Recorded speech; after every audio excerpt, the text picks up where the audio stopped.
राम हरे हरे हरे कृष्णा कृष्ण कृष्णा हरे हरे हरे राम राम राम हरे हरे। हे कृष्ण करुणा सिंधु दीनबंधु जगतपते गोपेश गोपिका कांत राधा कांत नमोस्तुते। कृष्णाय वासुदेवाय हरये परमात्मने प्रणत क्लेशनाशाय गोविंदाय नमो नमः। तप्त कंचन गौरांगी श्री राधा वृंदावनेश्वरी विश्वभानु सुते देवी प्रणमामि हरिप्रिया। वंदे राधा विशालाक्षी चंद्रकोटि समप्रभ श्रीकृष्ण सहितां देवी नित्यनिकुंज विहारिणीं। राम कथा मंदाकिनी चित्रकूट चितचारु तुलसी सुभग स्नेहवन श्री रघुवीर विहारो। दाता कामद की कृपा दिया चरण में स्थान चित्रकूट मंदाकिनी कुंड जानकी मान। भक्ति भक्त भगवंत गुरु चतुनाम बपु एक तिनके पद वंदन किए नाशत विघ्न अनेक।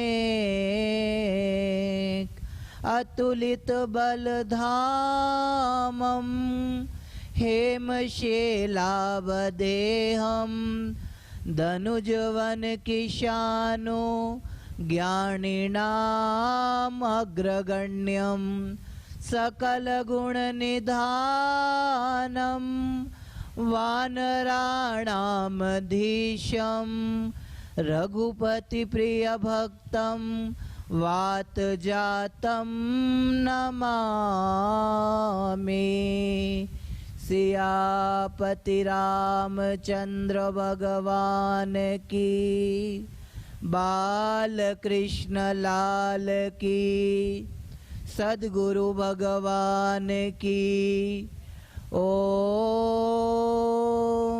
नमः पार्वती पतये हर हर महादेव।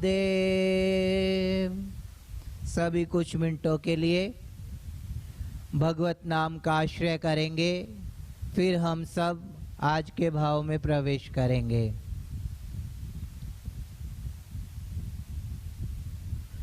नमः शिवाय ओम नमः शिवाय हर हर बोले नमः शिवाय नमः शिवाय ओम नमः शिवाय हर हर भोले नमः शिवाय नमः शिवाय ओम नमः शिवाय हर हर भोले नमः शिवाय नमः शिवाय ओम नमः शिवाय हर हर भोले नमः शिवाय। गंगाधराय शिव गंगाधराय, हर हर भोले नमः शिवाय। गंगाधराय शिव गंगाधराय, हर हर भोले नमः शिवाय। जटाधराय शिव जटाधराय, हर हर भोले नमः शिवाय। जटाधराय शिव जटाधराय, हर हर भोले नमः शिवाय। ओम नमः शिवाय, ओम नमः शिवाय। हर हर भोले नमः शिवाय, नमः शिवाय। ओम नमः शिवाय। हर हर भोले नमः शिवाय, नमः शिवाय। ओम नमः शिवाय। हर हर भोले नमः शिवाय, नमः शिवाय। ओम नमः शिवाय। हर हर भोले नमः शिवाय। केदारेश्वराय शिव केदारेश्वराय, हर हर भोले नमः शिवाय। केदारेश्वराय शिव केदारेश्वराय, हर हर भोले नमः शिवाय। महाकालेश्वराय शिव महाकालेश्वराय, हर हर भोले नमः शिवाय। महाकालेश्वराय शिव महाकालेश्वराय, हर हर भोले नमः शिवाय। भीमाशंकराय शिव भीमाशंकराय, हर हर भोले नमः शिवाय। भीमाशंकराय शिव भीमाशंकराय, हर हर भोले नमः शिवाय। रामेश्वराय शिव रामेश्वराय, हर हर भोले नमः शिवाय। ओम नमः शिवाय, ओम नमः शिवाय। हर हर भोले नमः शिवाय, नमः शिवाय। ओम नमः शिवाय। हर हर भोले नमः शिवाय, नमः शिवाय। ओम नमः शिवाय। हर हर भोले नमः शिवाय, नमः शिवाय। ओम नमः शिवाय। हर हर भोले नमः शिवाय। बोलो हनुमान जी महाराज की जय। परम मंगल प्रातपर अखिलेश्वर अकारण करुणा वर्णालय भक्त वांछा कल्पतरु श्री राघवेंद्र सरकार, श्री अवध बिहारी सरकार, जिनका वांग्मय स्वरूप श्री रामचरितमानस, उसको सदैन्य दंडवत प्रणाम करते हुए मेरा आस, मेरा विश्वास और मेरी श्वास जिनके चरणों में जुड़ी है, ऐसे मेरे सद्गुरु भगवान, उनको मैं दंडवत प्रणाम करता हूँ। पूज्य महाराज श्री और यहाँ पर जितने देव स्वरूप विराजित हैं, उन सबको दंडवत प्रणाम करता हूँ और अपनी उपस्थिति से आज के दिन की शोभा बढ़ाने वाले जितने वैष्णव भाई बहन मेरे सन्मुख बैठे हैं, उन सब के हृदय में जो ठाकुर जी बैठे हुए हैं, उनको भी सादर प्रणाम करता हूँ। जय सिया राम, जय श्री राधे। सद्गुरु भगवान की कृपा से हमारी रामचरितमानस के माध्यम से जो भगवत वार्ता चल रही है, भगवत यात्रा चल रही है, उस भगवत यात्रा का आज छठा दिन। हमने मानस में जो गुरु तत्व है उसके ऊपर संवाद कर रहे हैं इन दिनों।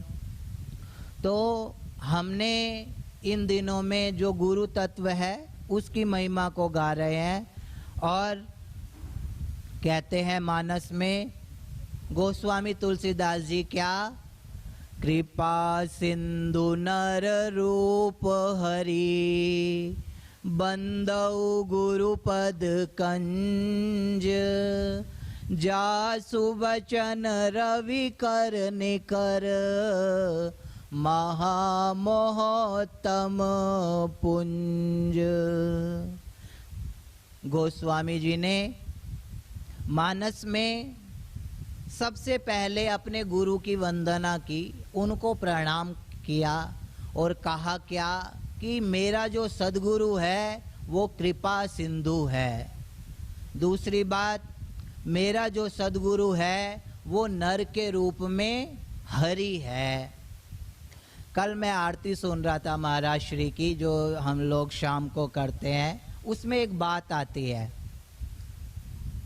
क्या, दीन दयालु दाता सब सुख की खानी ओम जय गुरु ब्रह्म ज्ञानी। तो उसमें कहा दीन दयालु दाता और सब सुख की खानी। सद्गुरु कैसा है? वो है दीन दयालु, दीनों के ऊपर दया करने वाला, सुंदर सुजान कृपा निधान अनाथ पर कर प्रीति जो। कैसा है? सुंदर है, सुजान है और अनाथ के ऊपर प्रीत करने वाला है। अगर हमारे जीवन के अंदर सद्गुरु का आश्रय है तो हम कभी अनाथ नहीं हो सकते। क्या नहीं हो सकते? अनाथ नहीं हो सकते। क्यों? क्योंकि जो नाथों का नाथ है वो हमारा सद्गुरु भगवान है। कौन है? सद्गुरु भगवान। वैसे तो हमारे यहाँ एक बद्रीनाथ है, एक कहते हैं भगवान जो है वो 4 जगहों पे आज भी प्रगट रूप में रहता है। उसमें से पहला स्थान है बद्रीनाथ। क्या है? बद्रीनाथ, सोमनाथ, नाथ तो बहुत सारे हैं, द्वारका नाथ, केदारनाथ, बहुत सारे नाथ हैं, श्रीनाथ जी, बहुत सारे नाथ हैं, गोवर्धन नाथ, सबके सब नाथ हैं। तो हम अनाथ नहीं हो सकते, पहली बात। तो जो 4 स्थान है वहाँ भगवान आज भी क्या कहते हैं रहता है। पहला है बद्रीनाथ, वहाँ का किस रूप में रहता है? देखो ये कथा की महिमा है। बैठे तो आप गुरु गंगेश्वर धाम में हो, लेकिन कथा जो है, शरीर तो यहाँ रहेगा लेकिन हमारा जो मन है वो बद्रीनाथ में ले जाएगा। कहाँ ले जाएगी कथा? बद्रीनाथ में। है तो अभी ठाकुर जी के कपाट बंद, अभी ठाकुर जी नीचे जहाँ कहते हैं 6 महीने तो ठाकुर जी की देव पूजा करते हैं और 6 महीने जो मनुष्य है वो ठाकुर जी की सेवा करते हैं। तो जो बद्रीनाथ है वहाँ ठाकुर जी नर और नारायण का रूप है वहाँ पे। तो कहते हैं वहाँ 2 पहाड़ हैं। क्या है? पहाड़। एक पहाड़ का नाम है नर और दूसरे पहाड़ का नाम है नारायण। एक है अर्जुन और दूसरा है कृष्ण। जो 2 पहाड़ हैं नर नारायण के रूप में, वहां पे ठाकुर जी पहाड़ों के रूप में रहते हैं। अब बैठे तो हम गुरु गंगेश्वर धाम में हैं, लेकिन कथा जो है वो कहाँ ले जाती है हमें? बद्रीनाथ। अब जो बद्रीनाथ गया होगा, कहते हैं बद्रीनाथ के जब कपाट खुलते हैं तो क्या होता है पता है? जो 6 महीने पहले तुलसी चढ़ाई जाती है ना, वो भी हरी भरी होती है। ऐसा लगता है जैसे कोई अभी ही रख के गया है। मंदिर के कपाट जब खुलते हैं। ऐसा हजारों लोगों ने दर्शन किए हैं। क्यों? जब कपाट बंद हो जाते हैं तो नारद जी जो हैं वो ठाकुर जी की सेवा करते हैं। तो बैठे तो हम कहाँ हैं? गुरु गंगेश्वर धाम में, लेकिन कथा हमें बद्रीनाथ लेके जा सकती है। कब? जब हमारा मन जो है वो कथा के साथ जुड़ जाएगा। तो बद्रीनाथ में ठाकुर जी पहाड़ों के रूप में रहते हैं। कहते हैं बद्रीनाथ की आरती में कि पवन मंद सुगंध शीतल हेम मंदिर शोभितम सिर मुकट गंगा बहत निर्मल बद्रीनाथ विशंबरम श्री बद्रीनाथ विशंबरम। तो एक नाथ है बद्रीनाथ और वहाँ पे ठाकुर जी पहाड़ों के रूप में रहते हैं। और दूसरा ऐसा स्थान है जहाँ ठाकुर जी जल के रूप में रहते हैं आज भी, वो है पुष्कर राज। क्या है? जो पुष्कर राज में ब्रह्म सरोवर है, उस ब्रह्म सरोवर में ठाकुर जी जो हैं आज भी जल के रूप में निवास करते हैं। और तीसरा स्थान है कौन सा? नैमिषारण्य। जो नैमिषारण्य है वहां पे ठाकुर जी पेड़ों के रूप में रहते हैं। किसमें? पेड़ों के रूप में। वहां पे 88,000 जो शौनकादि ऋषि मुनि है वो आज भी पेड़ों के रूप में वहां आज भी की सूत जी जो है वो कथा कह रहे हैं।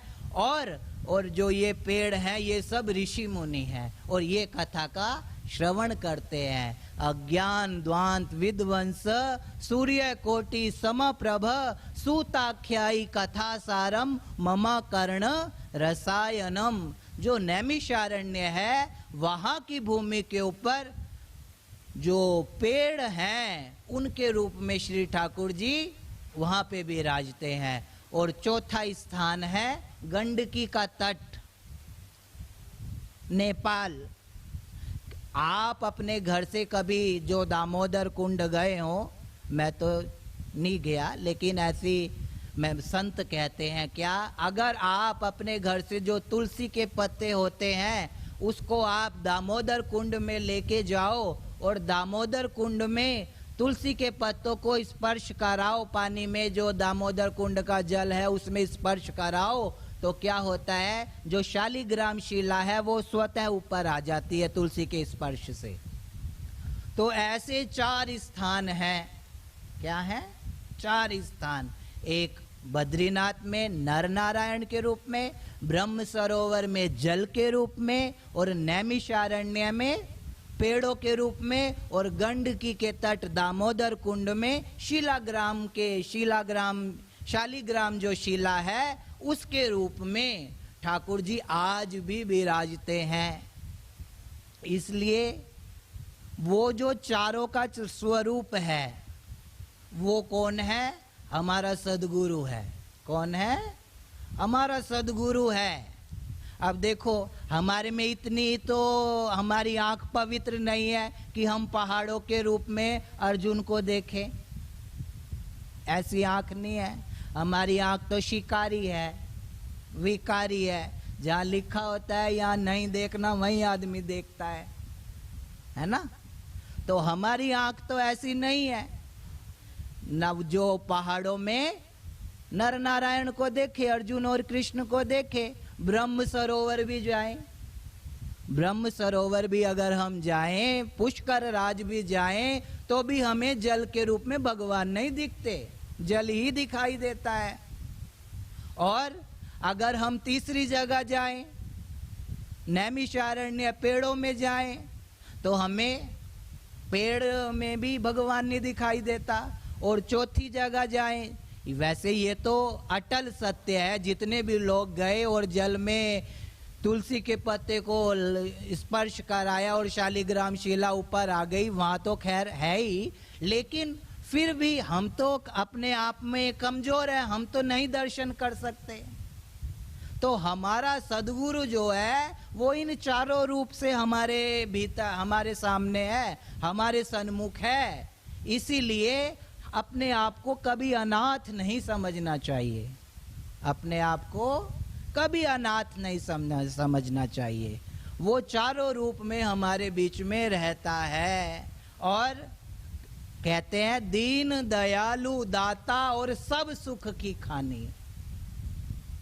वो सब सुखों की खान है। ऐसा कोई सुख नहीं है जो आपको गुरुद्वार से ना मिले। संसार तो दुखालय है, लेकिन सदगुरु का जो द्वार है वो आनंदालय है, वो सुखालय है। आश्रितों की, शिष्यों की अगर कोई राजधानी है तो वो है उसके गुरु का द्वार। जैसे महाराष्ट्र की राजधानी कौन सी है? पुणे है ना, मुंबई, सॉरी, जो वहां की राजधानी है वो मुंबई है।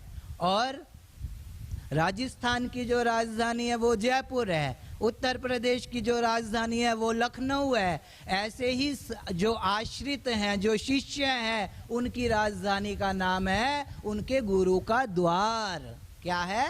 गुरु का द्वार। और गुरु का द्वार ऐसा है जहां से आपको सभी तरह के सुख मिलते हैं। तो हमने कल एक प्रार्थना की थी। वैसे तो हम सब प्रार्थना दूसरों की गाते हैं, अपनी नहीं गाते। हम भगवान से कहते हैं ना आरती में, पंडित जी कहते हैं क्या? तन मन धन सब है तेरा, स्वामी सब कुछ है तेरा, और तेरा तुझको अर्पण, तेरा तुझको अर्पण, क्या लागे मेरा, ओम जय जगदीश हरे, कहते हैं। लेकिन ये अब तन तुम दे पाओ, क्या कहें, तन तुम कैसे दोगे? ये तो झूठा है, ये तो झूठा है। आंखों का स्वामी है, उसने आंखों को क्या कहें, उनका रस पूरा ले लिया। हाथों का स्वामी है, उसने हाथों के रस पूरे ले लिए। पैरों का स्वामी है, सब में एक एक इंद्री द्वार, जरों का नाना, तै तै सुर बैठे करी थाना। हमारा जो शरीर है, हमारा जो तन है, उसके एक एक ज्ञान इंद्री, कर्म इंद्री और क्या कहें अंतःकरण चतुष्ट है, सबके ऊपर देवता बैठे हुए हैं। सब झूठा है, कुछ भी साफ सुथरा नहीं है। हाँ, लेकिन सुख जो है वो आपको, जो सब सुख की खाने का, वो सुख आपको तभी मिलेगा जब आपके जीवन के अंदर शुद्धि होगी। क्या होगी? शुद्धि। जब इंसान इस धराधाम पर आता है, तब अगर एक कहीं छोटा सा नवजात शिशु भी होता है ना, वो भी माँ के पेट में से जब बाहर निकलता है तो अंदर इतना गंद होता है, इतना गंद होता है। और बाहर आने के बाद डॉक्टर भी पहले उसको साफ करते हैं। क्या करते हैं? शुद्धि, साफ करते हैं। तो सुख के लिए, सुख की एक बड़ी बहन है जिसका नाम है शुद्धि। क्या है? शुद्धि। आपके जीवन में अगर शुद्धि नहीं है तो, और वो देखो ना, अष्टांग जो योग है उसमें भी यही आता है। पहले तो यही वाली साफ सफाई वाली ही बात है। यम, नियम, प्राणायाम, प्रत्याहार, धारणा, ध्यान, समाधि की तो बहुत बाद में बात है। ये जो यम नियम है ये क्या है? शुद्धि। क्या है? शुद्धि। और शुद्धि नहीं है। इतने साल देश को आजाद हुए हो गए और देश का प्रधानमंत्री कह रहा है आज के समय में क्लीन इंडिया मूवमेंट। क्या कह रहा है? Clean India movement. क्यों कहना पड़ा इतने समय बाद? क्योंकि जीवन के अंदर शुद्धियां नहीं है। ये तो यहाँ का आश्रम साफ सुथरा है, वरना तो कहीं पे कितने आश्रमों में जाते हैं तो मैंने तो अपने आश्रम में ही देखा है कि लोग क्या करते हैं, थूकने भी बाहर नहीं जाते, यहाँ से ही गद्दी उठाते हैं और पिचकारी मार देते हैं। इतनी गंदी हालत है। इतनी मतलब कहीं शुद्धि नहीं है। लेकिन सुख चाहिए तो आपके जीवन के अंदर पहले शुद्धि आनी चाहिए। ज्यादा ना करो, इतनी तो शुद्धि करो। क्या कहें, बोलना तो ठीक से सीखो, ऐसा तो बोलो कि दूसरे को चोट ना लगे। वाणी की शुद्धि। सोच समझ कर बोलिए, शब्द के हाथ न पाओ। और एक शब्द है औषधि, और एक शब्द है घाव। तो सोच समझ कर बोलो, वाणी की शुद्धि। हम क्या करते हैं बोलते वक्त, अभी जो हम बैठे हैं ना, ये हमारा असली रूप नहीं है। ये तो हमने नाटक किया है, थोड़ी देर के लिए ओढ़ा है। जब सास और बहू की लड़ाई हो रही हो ना, उसमें हमारा जो क्या क्या बोलते हैं वो हमारा असली रूप है। हाँ, तो बोलना है तो क्या बोलें, सोच समझकर बोलिए और शब्द के हाथ ना पाओ। तो वाणी की जो शुद्धि है वो है भगवत नाम। क्या है? भगवत नाम। देखो, गांधी जी के 3 बंदर थे। कितने? 3 बंदर। और एक बंदर मुंह बंद करके रखता था, एक बंदर कान बंद करके रखता था, और एक बंदर आंख बंद करके रखता था।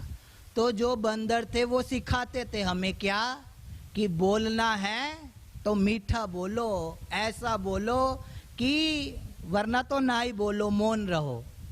और बोलने ने ही सारे काम खराब किए हैं। अगर आदमी मौन रहना शुरू कर दे तो जीवन में से आधे झंझट खत्म हो जाएं। सबसे ज्यादा अगर मनुष्य की ऊर्जा खराब होती है तो बोलने में होती है। इसीलिए ज्यादा मत बोलो, और बोलो तो मीठा बोलो। क्या बोलो? मीठा। जो तुम्हें भी ठंडक दे ऐसी वाणी बोलिए, मन का आपा खोल और औरन को शीतल करे, और आपहु शीतल होए। अगर सब सुख की खानी, जो महाराज श्री कह रहे हैं, जो उनकी आरती में कहा गया, अगर वो वाला सुख चाहिए तो पहले जीवन के अंदर शुद्धि होनी चाहिए। वाणी की शुद्धि, कान की शुद्धि। कान की शुद्धि कैसे होगी? जिन हरि कथा सुन ही नहीं काना, श्रवण रंध्र एहि भवन समाना। कान को अगर पवित्र करना है तो वो कैसे होंगे? एक हरियाणा का बच्चा था, उसने एक महाराज जी से सवाल पूछा कि महाराज जी, ये सुनने की चीज तो अंदर है, ये भगवान ने फालतू का क्यों लगा दिया? ये फालतू का क्यों लगा दिया? तो महाराज जी ने कहा, भाई हमें तो पता नहीं। और आज के बच्चे तो ऐसे सवाल पूछते हैं जिनका ना तो सिर होता है और ना पैर होती है। जो ज्यादा अपने आप को मतलब पुराने, मैं देखता हूँ कभी कभी ट्रेन में आता हूँ ना, तो लोग यही पूछते हैं, हनुमान जी की तो पूछ थी, हनुमान जी की मम्मी की क्यों नहीं थी? ऐसे उल्टे उल्टे सवाल। श्रवण जो है उसके माँ बाप का क्या, उसके माँ बाप का क्या नाम था? तुम श्रवण से मतलब रखो ना। तो ऐसे ही उस बच्चे ने सवाल पूछा कि सुनने की चीज तो अंदर है और ये फालतू का क्यों लगा दिया? तो मैंने कहा, भाई मुझे तो पता नहीं। तो कहता है, भगवान को पता था कि आने वाले समय में चश्मा आ जाएगा, वो कहाँ लगाओगे, इसलिए भगवान ने ये लगाया। हाँ, तो सुनने वाली चीज तो अंदर है। इन कानों का एक ही साफल्य है, निंदा मत सुनो, इनका निंदा ना सुनो। परम धर्म श्रुति विदित अहिंसा, और पर निंदा सम अघ न गिरीसा। जो निंदा है वो बहुत खतरनाक है। कुसंग जो है, निंदा से जो कुसंग होता है, उसने भरत संत की माँ जो है केकई, उसकी भी बुद्धि बिगाड़ दी, उसकी भी बुद्धि बिगाड़ दी। इसलिए निंदा ना सुनो। सुनने जैसा है, इन कानों का जो साफल्य है वो है हरि कथा। क्या है? भगवान की कथा। और कहते हैं अगर आप निंदा करो तो कबीरदास जी कहते हैं क्या, जो निंदा करता है ना वो क्या करता है, दूसरे के जो पाप है ना वो चाटता है। क्या करता है? चाटता है, चाट के सफाई करता है जिसकी निंदा करता है। निंदक न्यारे राखिए आंगन कुटी छबाए, और बिन पानी साबुन बिना निर्मल करे सुभाए। वो क्या करता है? कहते हैं निंदा करने वालों को पास में रखना चाहिए। क्यों? क्योंकि वो बिना पानी के और बिना साबुन के तुम्हारा जो स्वभाव है उसको साफ सुथरा कर देगा। निंदा कर करके तुम्हें साफ सुथरा बना देगा। तो निंदा जो है वो दूसरों के पाप चाटने जैसा है, इसलिए हमें निंदा से बचना है। तो कहा एक बंदर तो सिखाता है अच्छा बोलना, और दूसरा बंदर सिखाता है अच्छा सुनना, और तीसरा बंदर सिखाता है अच्छा देखना। क्या? अच्छा देखना। अच्छा देखना क्या है? भगवान का दर्शन करना, और भगवान का दर्शन करना ही इन आंखों का साफल्य है। इन आंखों का यही साफल्य है कि इनको दर्शन करना आ जाए। तो पहली चीज है शुद्धि। सुख कब आएगा? जब आपके जीवन में शुद्धि होगी।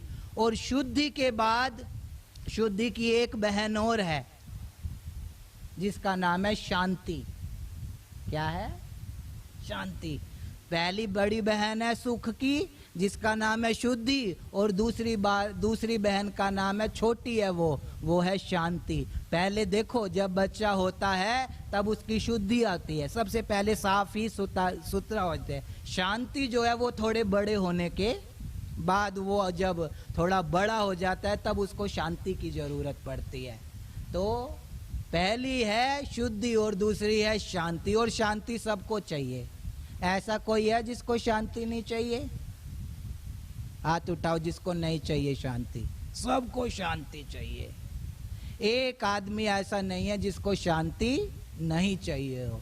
लेकिन हम क्या करते हैं? शांति इनमें ढूंढते हैं। मान लो गर्मी है तो हम शांति काय में ढूंढ रहे हैं? एसी में ढूंढ रहे हैं, पंखों में ढूंढ रहे हैं, है ना। सुविधाओं में जो है इनमें हम शांति ढूंढ रहे हैं, लेकिन शांति इनमें नहीं मिलने वाली। शांति कभी भी पैसों से नहीं आती।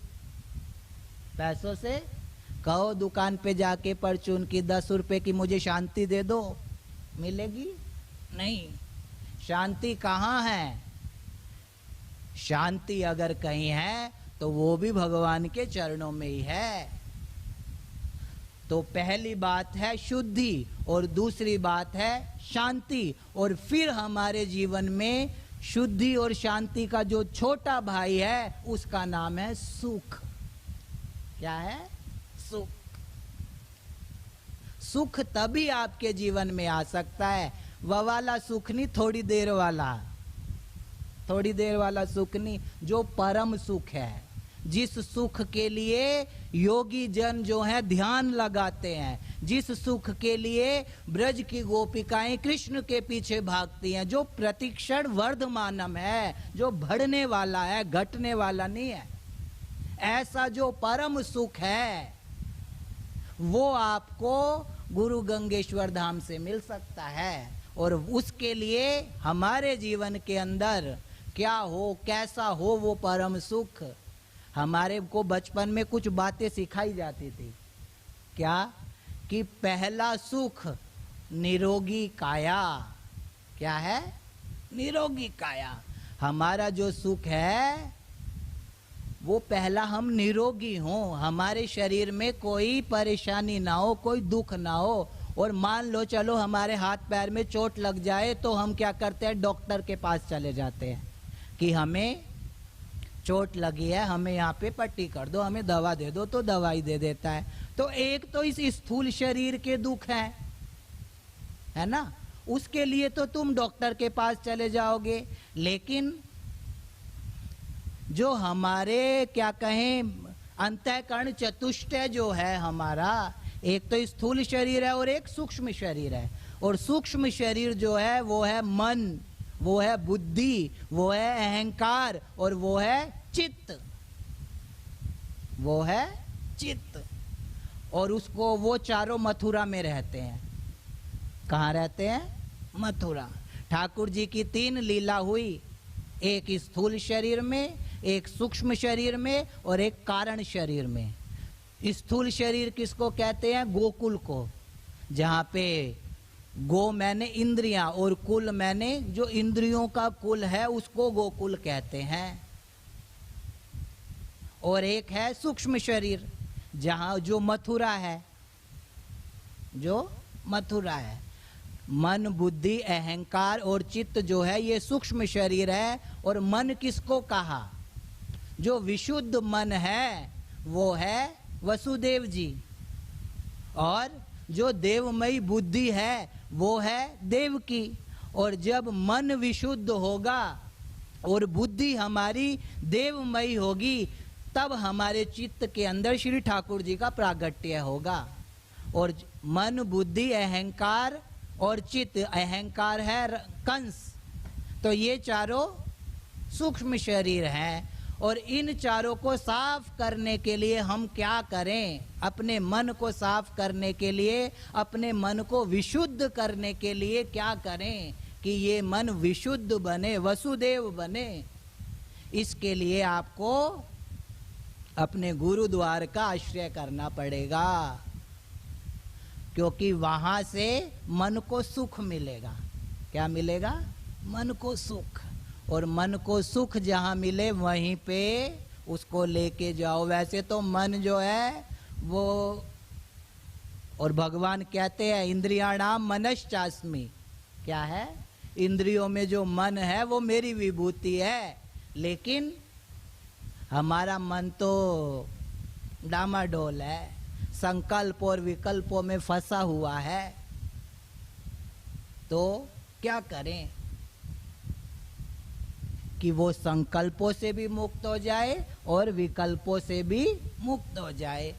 कहते हैं नमामि शमीशान निर्वाण रूपम विभुम व्यापकम ब्रह्मवेद स्वरूपम निजम निर्गुणम निर्विकल्पम निरीयम चिदाकाशमाकाशवासम भजेयम। कहते हैं हमारा जो मन है वो संकल्पों और विकल्पों से परे हो जाए। निर्विकल्पम कहा इसमें। उनका जो मन है काकभूसुंडी जी के गुरु का, वो निर्विकल्प है, संकल्प और विकल्प से परे है। तो वो कैसे होगा? उस मन में, वैसे तो मन का भी एक देव है, उसने उसको भी झूठा किया हुआ, लेकिन मन के आगे सु लगा दो। क्या लगा दो? सु। फिर ये मन जो है वो सुमन हो जाएगा। और जब ये सुमन हो जाएगा तो इसको अपने गुरुदेव के चरणों में चढ़ाया जा सकता है। इसलिए सदगुरु आश्रय परम सुखदाई, सदगुरु आश्रय परम सुखदाई। तो फिर हमारा मन विशुद्ध हो सकता है। और दूसरी बात है मन, और एक है बुद्धि। क्या है? बुद्धि। और बुद्धि जो है वो व्यभिचारिणी है, वो भटकती है, वो भटकती है। एक आदमी था कॉमन, वो ऐसे मंदिर में आया, और मंदिर में आने के बाद हम दर्शन भी कैसे करते हैं? पहले अपनी आंखों को ही बंद कर लेते हैं। आए तो है ठाकुर जी के दर्शन करने, लेकिन आंखों को बंद कर लिया। और बंद कर लिया तो दर्शन कहाँ से करोगे? तो वो था एक ऐसा ही कॉमन आदमी था जिसको इतना दर्शन के बारे में पता नहीं था। तो क्या होता है, जैसे वो गेट है, वो आया यहाँ पे, ठाकुर जी के दर्शन किए, और दर्शन करने के बाद वंदना, ठाकुर जी को प्रार्थना कर रहा है। क्या? तमेव माता पिता तमेव, तमेव बंधु सखा तमेव, तमेव विद्या द्रविणम तमेव, त्वमेव सर्वं मम देव देव। जैसे ही आया मंदिर के अंदर तो चप्पलों को बाहर उतार के आया, चप्पलों को ऐसे उतार के आया कि चप्पल भी दिखती रहे और ठाकुर जी का दर्शन भी होता रहे। कह रहा है क्या? तमेव माता पिता तमेव, तमेव बंधु सखा तमेव।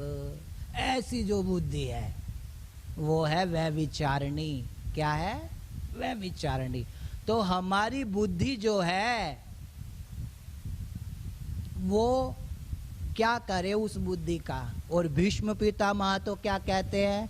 इति मति रूप कल्पिता वितृष्णा भगवती सात्वत पुंगवे विभुम्नि। कहते हैं इति मति रूप कल्पिता वितृष्णा, मेरी ये जो मति है, मेरी जो ये बुद्धि है, इसके साथ आप शादी कर लो। ठाकुर जी को कहते हैं क्या कर लो? शादी। और कहते हैं मेरी ये जो बुद्धि है कुंवारी है, इसको मैंने अभी किसी के साथ ब्याया नहीं है। और सोचो उनकी बुद्धि कुंवारी है और इच्छा मृत्यु का वरदान है और सब कुछ उनके हाथ में है, जब चाहे तब प्राण त्याग सकते हैं, लेकिन फिर भी बाणों की शैया के ऊपर पड़े हैं, फिर भी बाणों की शैया के ऊपर पड़े हैं। तो जब बाणों की शैया के ऊपर पड़े हुए ठाकुर जी से प्रार्थना करते हैं तो कहते हैं मेरी बुद्धि के साथ विवाह कर लो। तो कहते हैं ठाकुर जी ये किन गुनाहों की सजा है, ये किन गुनाहों की सजा है कि मुझको बाणों की शैया मिली? मैंने तो अपनी बुद्धि को तुम्हारे चरणों के अलावा कहीं लगाया ही नहीं, मैंने तो तुम्हारे चरणों के अलावा अपनी बुद्धि को कहीं लगाया ही नहीं। और ये तो कुंवारी है, इसके साथ आप विवाह कर लो, लेकिन ये किन गुनाहों की सजा है? तब श्री ठाकुर जी कहते हैं क्या?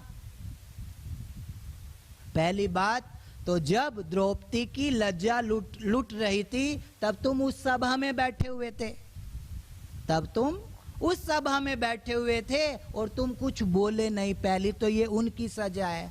तो फिर कहते हैं कि मैंने जो है दुर्योधन का अन्न खाया था। क्या खाया था? अन्न। और अन्न खाने से क्या हुआ? मन बिगड़ता है, बुद्धि बिगड़ती है। तो वो जो भीष्म पितामह है उनकी भी बुद्धि अन्न से, वैसे तो वो तो शुद्ध है, भागवत महापुरुष है, लेकिन उनके जीवन में भी ये दुविधा थी।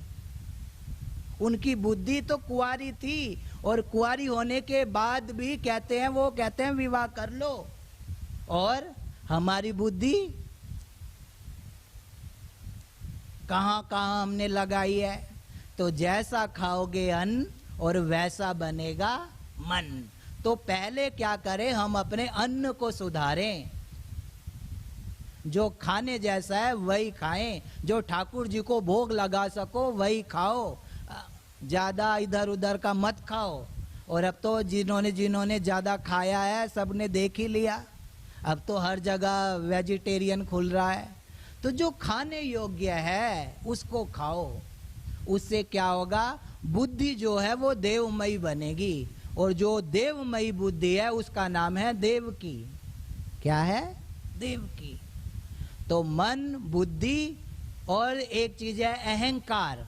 क्या है? अहंकार। अहंकार क्या है? मैं लड़का हूं, मैं लड़की हूं, मेरा घर है, मेरा पति है, मेरा मोबाइल है। ये जहां मैं और हूं आएगा ना, इसके बीच में जो भी आएगा वही अहंकार है, वही अहंकार है मैं और हूं के बीच में। इसीलिए भक्त क्या कहता है? वो ये नहीं कहता मेरा घर, वो कहता है क्या? वो तो ये भी नहीं कहता कि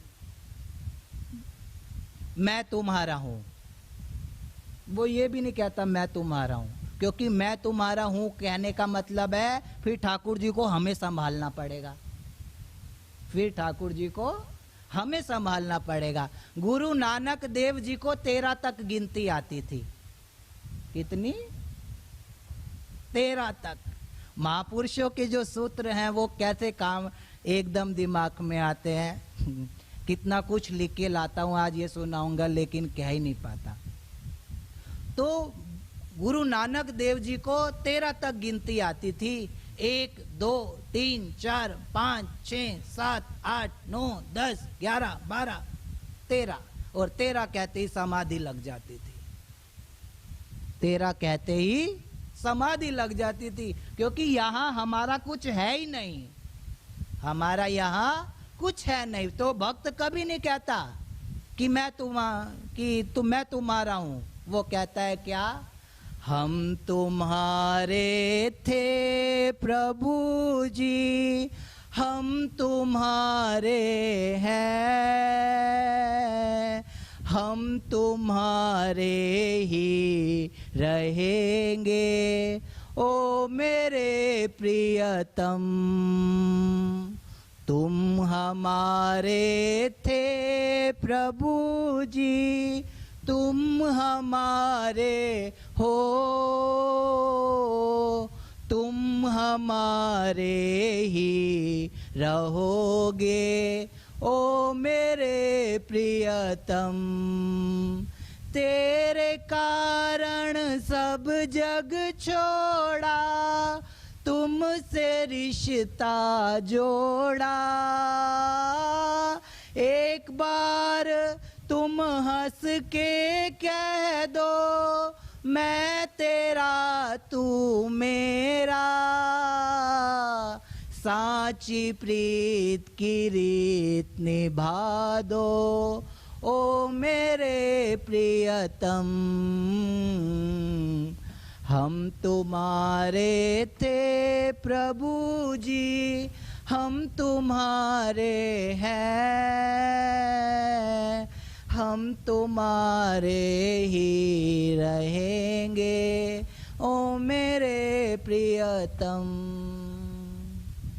वैसे तो अहंकार खराब है। अहंकार करना, अगर संसार का अहंकार करे तो वो बहुत खराब है। लेकिन मानस सिखाती है क्या? अहंकार भी करो, अभिमान भी करो, तो कौन सा करो? अस अभिमान जाहि जन मोरे, मैं सेवक रघुपति पति मोरे। अगर अहंकार भी करना है तो यह वाला करो ना। क्या? कि मैं अपने सदगुरु का आश्रित हूं और मेरे सदगुरु जो हैं वो मेरे स्वामी हैं। तो ये अहंकार भी बहुत अच्छा है। वो भी अगर ठाकुर जी से जुड़ जाए तो वो अहंकार भी बहुत अच्छा है। तो एक है मन, बुद्धि, अहंकार, और चौथी चीज है चित्त। क्या है? चित्त। वसुदेव और देवकी के चित्त में ठाकुर जी प्रकट हुए। और चित्त कैसे अच्छा होगा?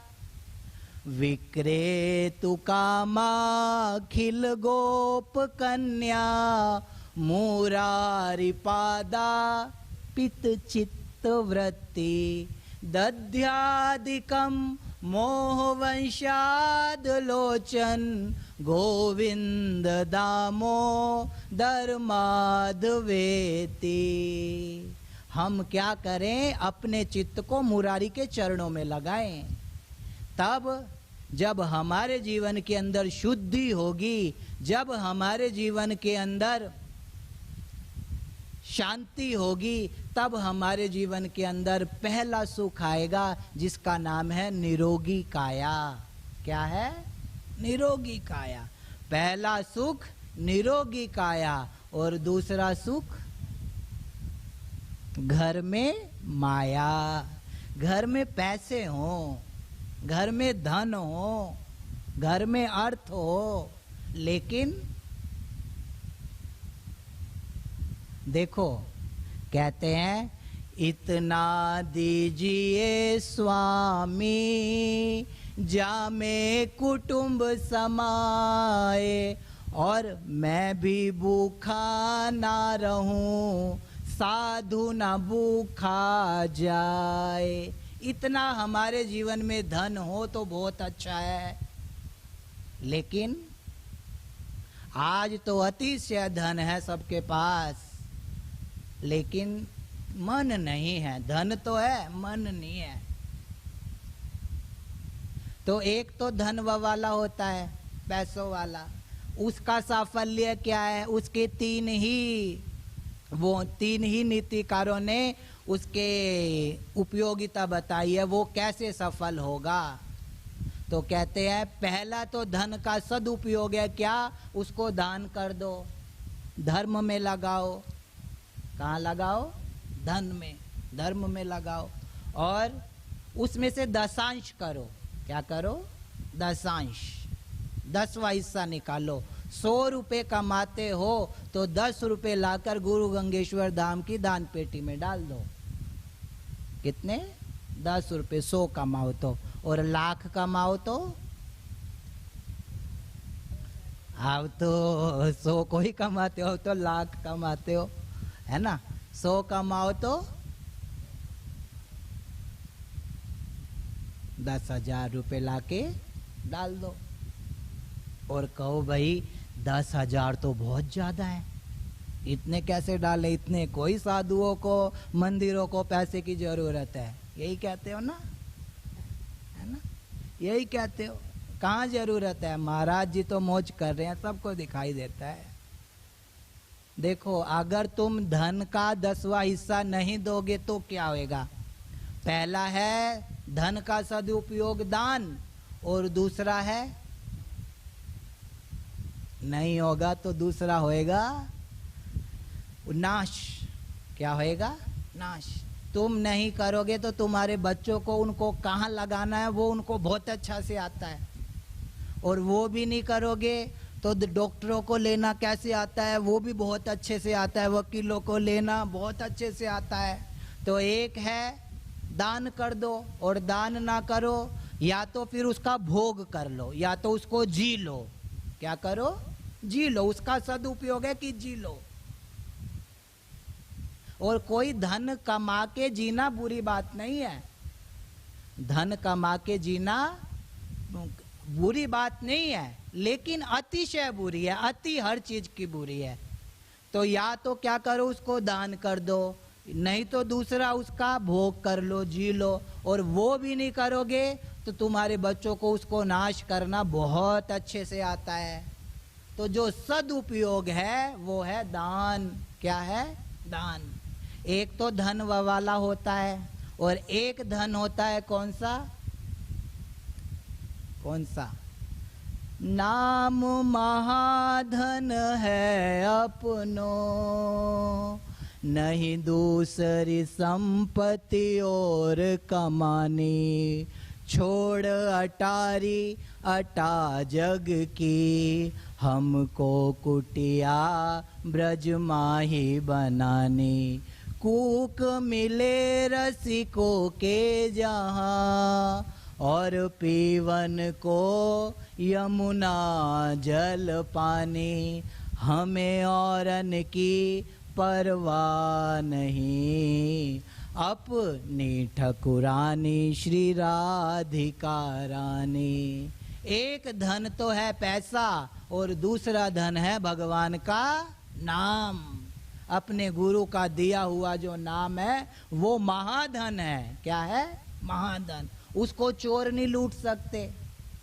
लूट सकते हैं उस धन को, और पड़ा रहने के बाद भी घटने नहीं वाला। दिन दिन बढ़त सवायो, पायो जी मैंने राम रतन धन पायो। मीरा कहती है मेरे पास कौन सा धन है? जो मेरे गुरु ने दिया है, राम नाम रूपी धन है। तो एक धन है पैसा, और दूसरा धन है भगवान का नाम। तो पहला सुख निरोगी काया, और दूसरा सुख घर में माया। और कलयुग का जो महान साधन है वो तो भगवत नाम ही है। बाकी मैं कल थोड़ी बातें कल करूँगा, क्योंकि आज तो ये पूरा नहीं होने वाला। तो पहला सुख निरोगी काया और दूसरा सुख घर में माया। तो हम अगर सुखी होना चाहते हैं तो क्या करें? निरोग रहें, और दूसरा सुख जो है अपने धन का सदुपयोग करें, उसको अच्छी जगह ला। मैं ये नहीं कहता मंदिरों में ही दो, आपको जहाँ जरूरत लायक कोई भी दिखाई दे उसको दो। ऐसा ही नहीं धन का ही दशांश करना चाहिए, भजन का भी दशांश करना चाहिए। जैसा खाओगे अन्न और वैसा बनेगा मन। सनातन का दाना और बहुत सोच समझ के खाना। इसको खाना तो आसान है लेकिन पचाना बड़ा मुश्किल है। भीष्म पितामह जैसे नहीं पचा पाए तो तुम और मैं किस खेत की मूलियां हैं। तो फिर पहला निरोगी काया और दूसरा सुख घर में माया। तो आज तो हम भगवत नाम के ऊपर ही अपनी कथा को विश्राम की ओर लेके चलेंगे।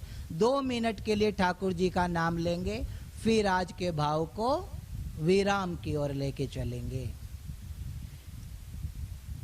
राम नाम के हीरे मोती, राम नाम के हीरे मोती, मैं बिखराऊं गली गली, मैं बिखराऊं गली गली।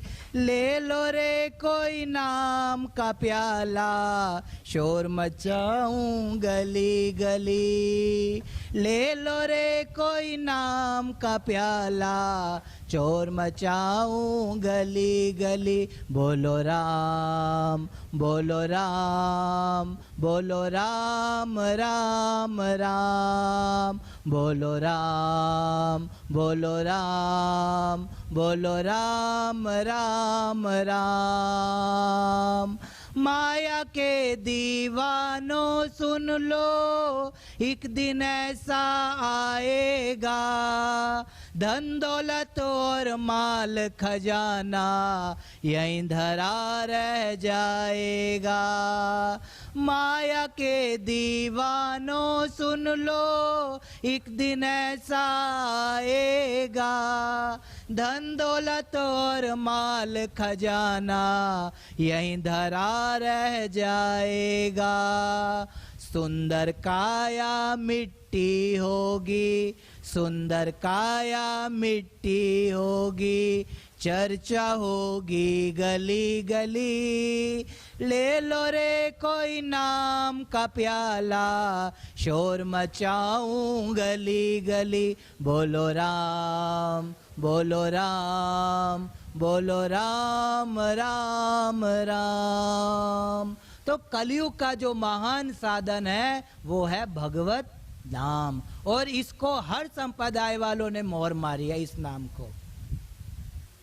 वो भी कहते हैं सिख क्या, एक ओमकार सतनाम, कर्ता पूरक, निर्भो निर्भय, अकाल मूरत, अजूनी सैबम, गुरु प्रसाद, आदि सच, जुगादि सच, है भी सच और नानक होसी भी सच।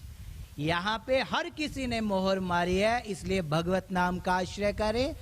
बोल सियापति रामचंद्र भगवान की, बाल कृष्ण लाल की, सद्गुरु भगवान की। ओम नमः पार्वती पतये, हर हर महादेव।